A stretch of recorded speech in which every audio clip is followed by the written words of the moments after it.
Major breaking news there in the Middle East. So we do want to continue on here on Live Now from Fox. My colleague Austin Westfall still here alongside me as well. This latest update, though, that we've just gotten into our newsroom is from the IDF. They put out a video message, a statement. We do have that here. Want to play it out for you. Let's listen. For years, the Iranian regime has called for the destruction of the State of Israel, planning and advancing concrete military plans to do so. Over the past few months, intelligence has shown that Iran is closer than ever to obtaining a nuclear weapon.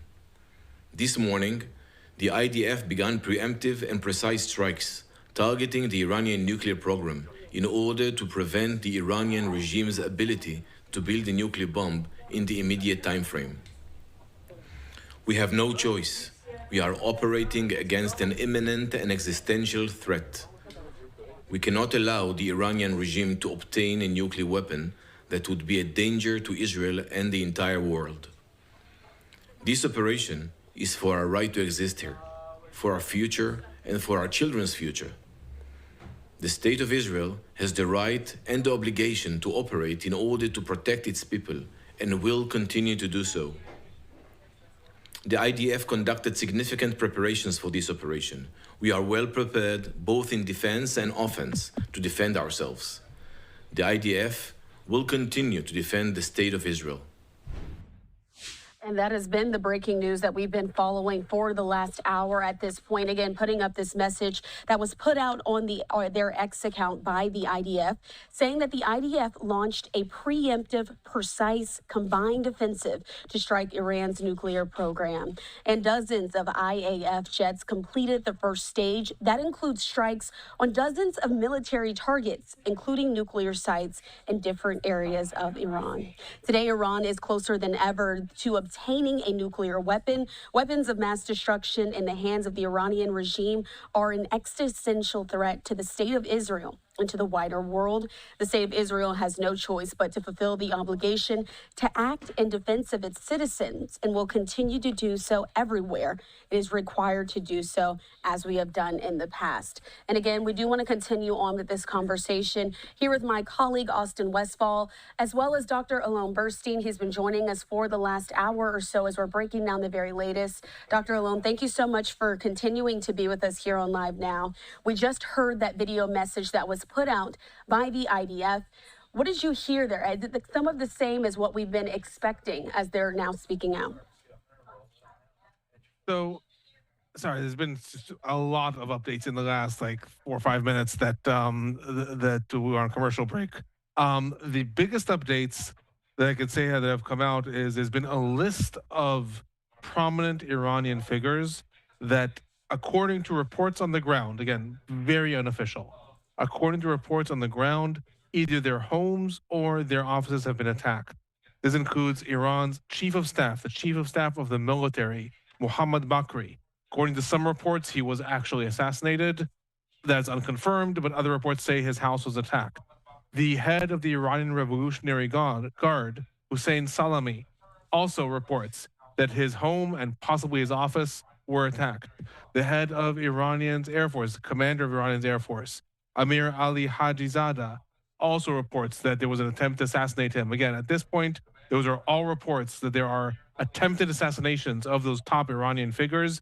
Very, very possibly, that is the reason that we saw this opening volley of Israel's attack in Tehran, rather than seeing it in Natanz or in Isfahan or in Qom or in these other places that have the top Iranian nuclear facilities. We are hearing about some explosions there, but the initial explosions happened in Tehran. Very possibly Israel wanted the first attack, the first airstrikes, the ones that would catch Iran off guard, to be targeting those top military figures. Again, the only reports that any of these were assassinated are possibly the chief of staff of Iran, Mohammad Bakri, but at this point, again, unconfirmed. That is just reports from different bloggers on the ground. In addition to that, there are a couple of very important things that were said in the speech that was given by Benjamin Netanyahu, the Prime Minister of Israel, that you played just moments ago. First of all, he also confirmed that there were attacks that were carried out in Natanz. That is Iran's key nuclear facility. If attacks were carried out there, that is a very, very big development. He also said that Israel attacked Iran's ballistic missile capabilities and explicitly said that Iran was building up its ballistic missile strength. I want to connect this to something else. A week ago, on June 6th, it was reported that Iran signed a deal with China to supply it with components for ballistic missiles in the amount, some reports of tens of thousands. So very possibly, this is also connected to that Israel saw that Iran was going to be building up its ballistic missile capabilities and tried to target those different facilities at this point. Another important facet is the regional facet. Again, I'm still on Netanyahu's speech. Netanyahu said that in Israel's actions, they are defending Arab neighbors. Now, I'm not going to get into Netanyahu's perception about how Israel is saving the Lebanese people and the Syrian people in its different actions, but it is important to see what is going to be the region's response. In the balance of power of the different actors in the Middle East, Iran is a big rival of most of the Middle Eastern countries. It is a big rival and to some extent an enemy of Saudi Arabia, of the United Arab Emirates, of Bahrain, of, it depends who the regime is in Iraq at that point, of Qatar, on the one hand. On the other hand, all those countries also really fear a regional escalation. They would like to see Iran neutralized, but they also really fear regional escalation. In the past, Saudi Arabia has cooperated with Israel. Some reports are that Saudi Arabia even allowed Israel to use its airspace to attack Iran in the past. Rumors, on the one hand.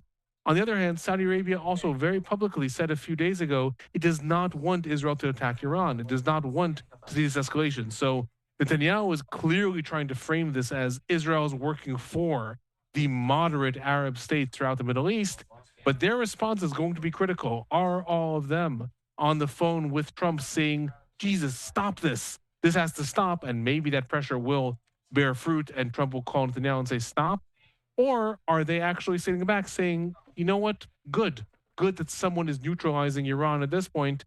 We don't know. I'm scouring the different websites. We haven't had a single response from the different regional actors in the Middle East yet. I'll let you know if any of them come in. And Dr. Alon, we certainly appreciate you for being here, and your research really speaks volumes as you've been covering this. But right now, being confirmed by Reuters saying what you've been talking about, the likelihood of increasing that the Iranian general staff, including the chief of staff and senior nuclear scientists, were killed in Israel's opening strike. This is per an Israeli security source. Again, as this information continues to come out, it's just so important. We're getting these confirmations, and what this is going to do to the region is still yet to be seen. So, Alon, one thing I will ask you is we've been having the word precise up on our banner for the last little while here. What have we learned about just how precise the IDF can be in these attacks? We've learned a lot in recent months. Let's take this back. You and I have a long history of covering the war. Let's take this back to the vast distinction between Israel's actions in Yemen, Israel's actions in Lebanon, and Israel's actions in Gaza. Gaza should have been the biggest intelligence site of Israel. It should have been prior to October 7th. Israel should have known anything that was happening in Gaza. Israel controlled Gazan airspace, Gaza's electricity, Gaza's internet. It should have known about the October 7th attack, and it didn't. In turn, Israel planned the pager attack in Lebanon. It planned the walkie-talkie attack against Hezbollah. It knows how to attack the sites in Yemen. Israel has invested over the years, clearly, I'm saying like we're seeing the results, has invested over the years far more in its regional intelligence, in developing informants, in developing its intelligence network, in planting agents on the ground.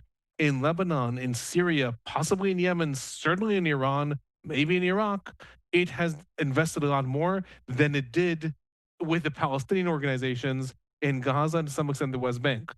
We saw the unfortunate results of that on October 7th, when Israel was caught off guard on the one hand. On the other hand, we did see also the benefits of that when it came to Lebanon. Similarly here, I want to remind you of a couple of things.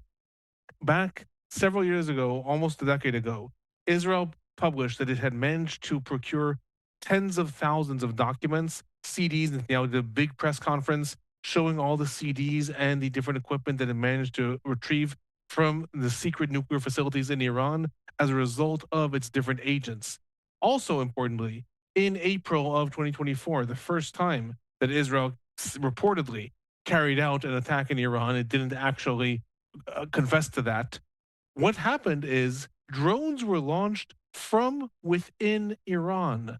From within Iran, drones were launched and they targeted Iran's S-300 air defenses around Natanz, Isfahan, and the different nuclear facilities. All that is Israel's vast spy network. So very likely, if in fact Israel did manage to assassinate the chief of staff of Iran's military, Mohammad Bakri, that is a result of precise intelligence. That is a result of someone on the ground who probably, I'm going to just say, didn't even know that he or she were reporting to Israel. Probably they thought that some news agency told them, hey, when this guy comes home, give us a call and tell us. And then all of a sudden, Israel launches this attack. That is how these arrays of spy networks work. At this point, we're not hearing about a lot of vast explosions of collateral damage that are happening within Tehran.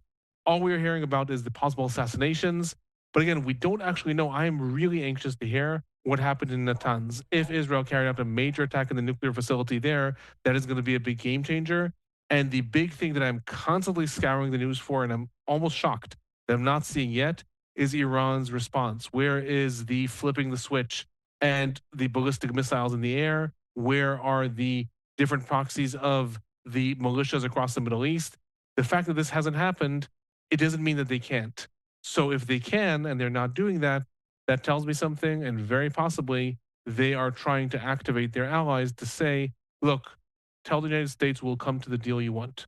Tell the United States we're willing to do that. Stop Israel now. And very possibly that's why Israel carried out this first attack against those senior figures, because this was its only chance before that would happen. Again, that's all speculation. I just am very surprised that we are not seeing that retaliation yet.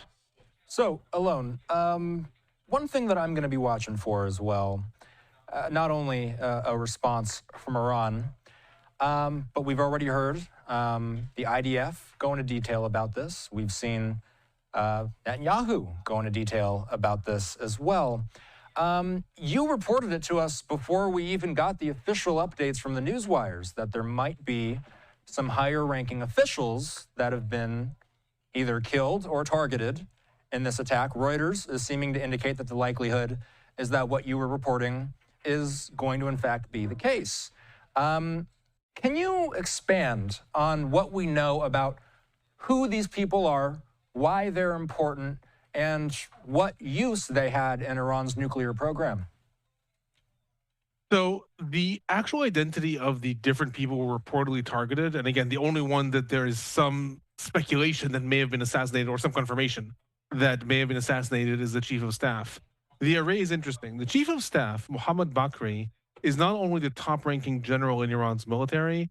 Importantly, he is actually not a top figure in Iran's nuclear program. He's a military figure. He is the person who's in charge of Iran's army, Iran's regular conventional armed forces. Attacking him is an attempt to sow disarray within Iran's military. It's an attempt to say the nuclear program does not stand alone. We're not just going after the nuclear program in Iran. If you want to pursue nuclear weapons, then your conventional forces are also a target. And they are also who we are going to be looking at in order to destroy, in order to neutralize, in order to preempt their possible retaliation. So that's Mohammad Bakri. Then the head of the Iranian Revolutionary Guard, Hussein Salami. There's no confirmation yet that he was assassinated, but the Iranian Revolutionary Guard, unto itself, I'm going to say, is an interesting organization. It is an organization that in the past has been declared a terror group by the United States, then removed from being a terror group by the United States, then come back. That's all political games. The Iranian Revolutionary Guard is one of the most active and potent organizations in the Middle East. It has two tasks.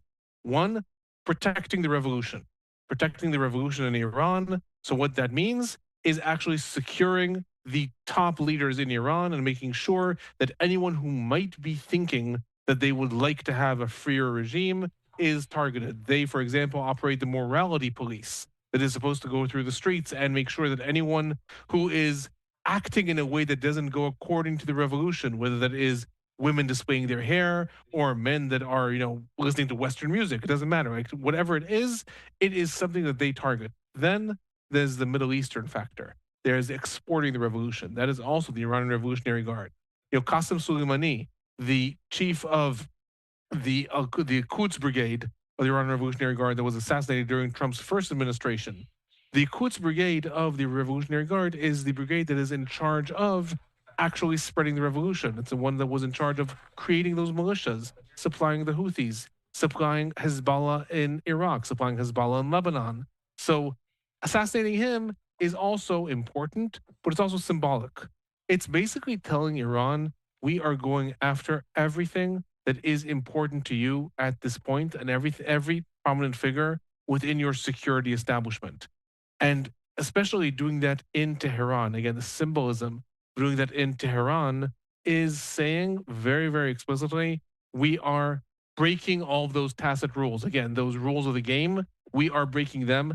But that said, Israel's still abiding by some of those rules of the game. For example, there's no report that Israel attempted to assassinate the supreme leader, Ali Khamenei. Theoretically, if you were going after the Iranian regime and wanted to destroy the Iranian regime, there is no other figure than him. The people in the United States are a lot more familiar with Vladimir Putin, right? Who's ever heard of any other figure in Russia's political system? Vladimir Putin is the figure. Similarly, in Iran, Ali Khamenei is the figure. So theoretically, Israel could have tried to assassinate him. No reports coming in that they did. So Israel's saying we're taking it up a notch or some significant notches when it comes to who we're attacking, but we're not actually breaking the entire bank yet. Again, indicating that Israel, on the one hand, wants things to escalate, but also wants them to escalate within a controlled measure. And the fact, again, that we have not heard Trump say anything yet. We have not heard the Iranian regime say anything yet. These regimes are not asleep. It's 4 in the morning there, 4:30 in the morning. They're not asleep. A state of emergency has just been declared in Iran about 15 minutes ago. But what are they doing? They are talking to each other, very likely trying to figure out, is there a way to de-escalate this or to go further? If this goes further, we are going to see an Iranian retaliation, not only against Israel, very likely proxies attacking U.S. interests throughout the entire Middle East. Trump doesn't want that. So likely he's offering Iran, come to me with something and I'll stop Israel. At this point, we'll see. Also very important, by now we're about half an hour, 45 minutes after that initial attack, or the initial attack ended. We're not seeing a second wave. We so far are not hearing about another wave of attacks. So right now the Middle East is surprisingly asleep. All the images that we're seeing are repeated image from that first volley. And the Middle East right now sort of is in a fearful hush. What is going to happen at this point? Everyone's waiting to see the result of this attack. Were those figures assassinated? Again, we're still waiting. And it will be the time once we are able to see it. And we've been referring to this video. Like you said, this was the attack that we have the video of, these looped images of what happened there in Tehran. I do have to tell you, Dr. Alon Burstein, we also just got this new video into our newsroom as well. This is the aftermath as the sun is now rising there in Tehran. I want to put it up on your screen so you can see there the damage that was left behind by some of these strikes. These preemptive strikes, as we've been calling them, targeted near those nuclear facilities as well. But as we're looking at this, Dr. Alon Burstein, you've been watching the Middle East for so many years. How is it expected to look at this point with this type of attack that was put out? So I'm a little bit surprised at the nature of the attack so far. Again, first of all, the images that we're seeing are residential buildings. They are not images of Iran's nuclear facilities. So the initial volley appears to have not actually targeted most of Iran's nuclear sites. According to reports, there were explosions also in Natanz. Netanyahu also said that Israel attacked Natanz. So maybe we'll see images from there soon. Iran would be a lot more guarded on anyone taking video footage around that area. But the fact that residential buildings were attacked in this broader attempt of actually carrying out attacks against nuclear facilities, but actually attacking residential buildings, seemingly Israel wanted to start from those major assassinations at that point. Sorry, I'm being distracted because there's actually a report that's coming in right now that says that the Mossad, I'm hesitant to say this because again, it's unconfirmed, but it says that the Mossad may have carried out some assassinations on the ground in Iran alongside those attacks. So maybe, and very, very early reports, that someone is saying that this is a military correspondent in Israel is putting out a tweet that is saying that possibly while these airstrikes were carried out, agents on the ground were activated to carry out assassinations. I'll report more about that if and when that comes in. At this point, that just distracted me, so I said that at that moment. No, Sorry we about that. appreciate that. And that's part of why we love having Alon on during these times. If you see him looking down, that's because this is a guy who can read the news sources, not only that are writing in English, but he's checking those that are in Hebrew, And those that are in Arabic. that right now, there are reports coming in that there's a second wave of attacks in Tehran right now. Don't know. Initial report, I'm looking at it right now, but that is the flash I just got. And we did hear in the statement put out from Israel that what we've already seen, they alluded to it as the first phase. So we, in some ways, were expecting there to be some sort of second round of, and we'll hold off on calling it anything for now because we're not exactly sure what some sort of second round or second phase may look like. One thing that we always like to do here is give people an idea of Israel itself. The last time we saw Israel and Iran trading attacks directly at each other, as you've alluded to, a volley of missiles was sent from Iran to Israel. Is that the only means of response that they have? You alluded just a moment ago, you said likely proxy attacks could be used in order to respond. Can you go in depth as to what that means? Are we talking the Houthis in Yemen? Are we talking about a diminished Hezbollah in Lebanon, or perhaps Hamas in Gaza? There's also some angles to this out of Iraq alone. What are the possibilities if Iran does choose to retaliate? So there's a vast array of possibilities.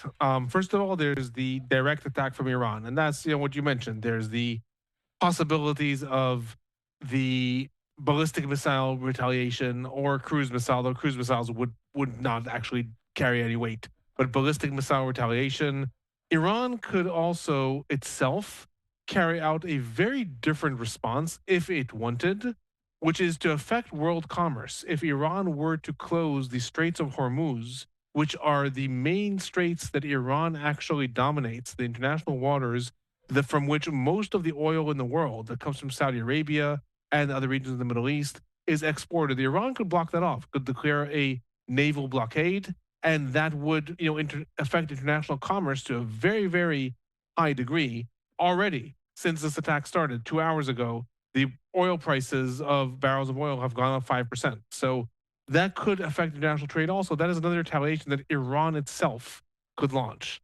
Then there are the larger proxies in the Middle East. Iran has a vast array of militias throughout the Middle East. The biggest one used to be Hezbollah. Hezbollah right now is in its weakest point possibly since 1991. In 1991, Hezbollah's chief of staff at that time, Abbas Mousavi, had been assassinated, and it was at a very low point politically in Lebanon. Since then, it grew in strength exponentially. Its political strength in Lebanon, it was the tiebreaker voice in Lebanon's parliament. Since then, and especially since the war with Israel, its strength has diminished radically. It still has between several hundred long-range missiles and several thousand short-range missiles. It could still launch an retaliation against Israel, but that would probably be the end of it in Lebanon, because Israel's retaliation would weaken Lebanon so much. I actually doubt that we'll see Hezbollah retaliating at this point. But what we do have is we have the Houthis that are an ally of Iran. They're not a proxy necessarily. They're not an arm of Iran, but they are certainly an ally. And then we have lots of other Iranian militias or Iranian-funded militias in Iraq, some operating in Jordan, and some still operating in Syria. Their ability to attack Israel is fairly limited. So retaliation against Israel would be limited. They could launch some drones. They have a few missiles, but nothing that would actually break Israel's air defenses very likely. What they could do is attack. What they could do is attack the United States bases throughout the Middle East. We've seen them do this throughout the first 6 months of the Israel-Hamas war. They could carry out a lot of attacks against U.S. interests and U.S. bases throughout the Middle East. Now, that would be a risky ploy for Iran. They could do that, but the United States may retaliate against Iran itself. So if this were to explode into an all-out war between the sides, we would see that very likely. Again, at this point, not yet.